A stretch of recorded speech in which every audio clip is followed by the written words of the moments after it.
everybody, welcome back to the channel and more Birthright here as we work our way through more of the island states. So we've looked at the Isle of the Serpent recently as a domain, now the Magian's domain. Again, two very formidable Anshe here. Lawful Evil, and of course not available for PCs.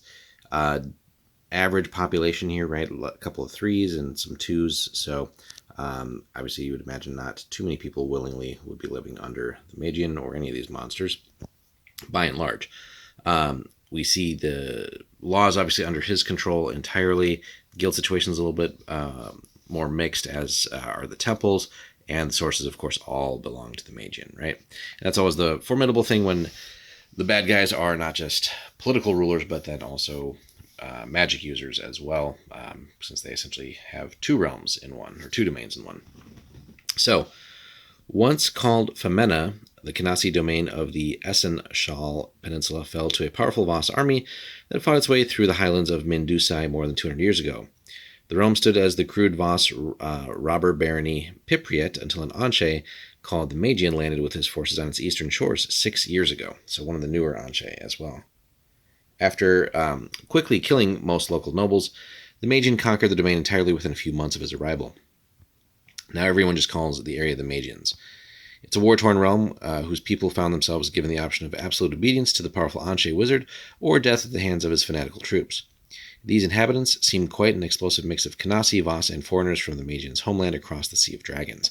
And sadly, one of the things that we didn't really get a further expansion for Birthright was essentially the wider world out there. There's just bits and pieces of it. So, then the law. The Magian's military forces double as ruthless police brigade. They tolerate no crime. So, hey, he has reduced crime to 0. And immediately suppress any activity or group that might threaten his rule. He has the full support and loyalty of his populace at the moment, though his critics, very quietly, observe that it's not out of fear, not respect. But nonetheless, crime is at a 0. Surprisingly, the Magian chooses not to interfere with the operation of the temples of the state. The Voss populace reveres Belanik, the realm's most widespread faith. There's a small temple devoted to Nasri, the Church of the Eternal Seas out of Surien. Controls a few small temples along the coast as well. On the guild side, the Dragons, Coster, and the Merchant Consortium of Surien both have small concessions in some cities, but the Magian's troops watch them very carefully. Several times in the last few years, he has enacted new laws of the land, enabling him to pillage their emporiums. And then finally, on the sources, he wrested control of the land's sources away from the sorcerers who had served Pipriet's Baron. However, the 5 royal mages of Mindusai have blocked his attempts to expand further, at least for now, although kind of painting a target on their backs. Regency, a fair bit there, generated and accumulated. Has 10 gold bars at the moment, but he does earn 30 already per domain turn, which is pretty impressive for such a small domain and also one that's so barely populated as well. So that's a hell of a lot of income there. Then he has a construction brigade of 5 units of light infantry. His battle division, though, includes 2 units of Canasi medium cavalry, Voss archers, some Voss infantry, quite a few of those, and a unit of scouts. So also one of the rare sort of mixed forces out there, right? You got Voss and Canasi together in one. So the Magian, again, we've covered him separately, but holds this land in an iron grip. He prefers to rule through his minions and rarely shows himself in public. He is rumored to be some sort of lich. When he does appear to his subjects, he cloaks himself in an impenetrable illusion to appear as a tall, shadowy figure with no real features. Often, a lesser minion named Ahasuerus, lesser minion when it's a level 10 wizard, appears in his guise. The Canasi know little of the wizard's goals or capabilities. He frequently demonstrates a fearsome command of sorcery. The wise assume that no spell or enchantment lies behind his power. He recruits often for the battle division as well as for new training programs for magicians. Actually, a new one, yeah.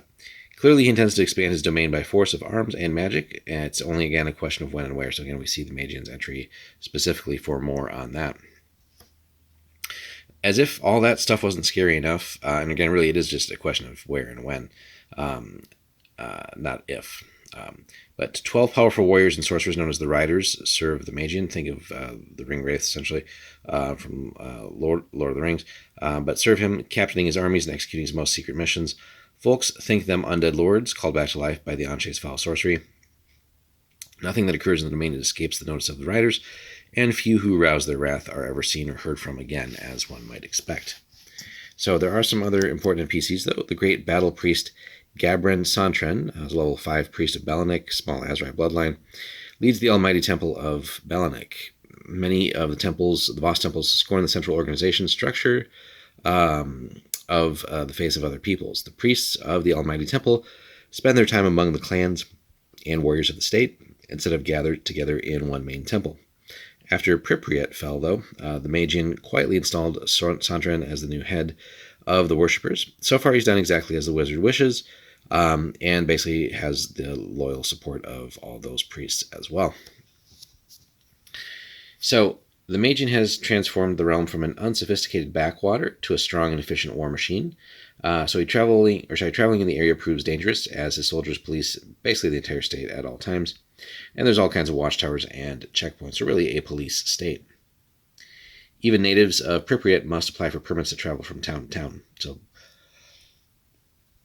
if essentially players were to adventure in there, again, it would be very difficult to move around unnoticed, and certainly rouse any kind of rebellion. Not that there really is one even brewing so much, but it would just be incredibly difficult for players to move around unnoticed and not arouse suspicion or have sort of the Magian's forces come down on them pretty quickly. Most locals have embraced the call to arms. The Voss, who used to control the state, make up the bulk of the battle divisions now. The creature rallied them with promises of loot and conquest. Now, the Kanasi are all second-class citizens under Voss rule, or were, now receive equal treatment and can bear arms. Naturally, that makes them happy. So they actually view him not as a tyrant, but a liberator and a defender. So imagine that. But again, as it's mentioned, how many of the sort of regular people and even these soldiers really know what he really is and really represents. So much less some of his other enforcers. Now, the capital holds court in the old palace of the Baron of Birthright and the city of the same name. However, he spends quite a bit of time secluded in a fortified tower in the province of Aktarsk. Basically gets few visitors there. His riders govern ably in his absence. And the Magian trades local fish and seafood harvests for ore to forge weapons to better equip the army. So those few who are willing to trade with him, but again, at their own risk, certainly. He has forged alliances, surprisingly, with Yeninsky and Ruanak. Currently, he courts the defender of Marisaf as a new ally, seeking to turn him against Mindusai. Now, enemies, which really should be everybody, but, all the Anshe's neighbors view his growing strength with great alarm. Public opinion makes the states of Kuran and Mindusai the Magian's first targets in his inevitable bid for expansion. But again, once the conquering really starts, again, other neighbors in nearby realms really should take note. And again, just a absolute formidable adversary among all the other stuff going on in and around that territory. So the Magian is one of the top tier bad guys just for the entire campaign setting, but certainly in this part of the world. So you got a lot to deal with there. So let us know, guys, if you've had any adventures in and around the Magian, or if you've used them at all in your campaigns. Hit us up in the comments, like and subscribe. We'll have more Birthright for you soon. And if you want to support us, head over on a Patreon.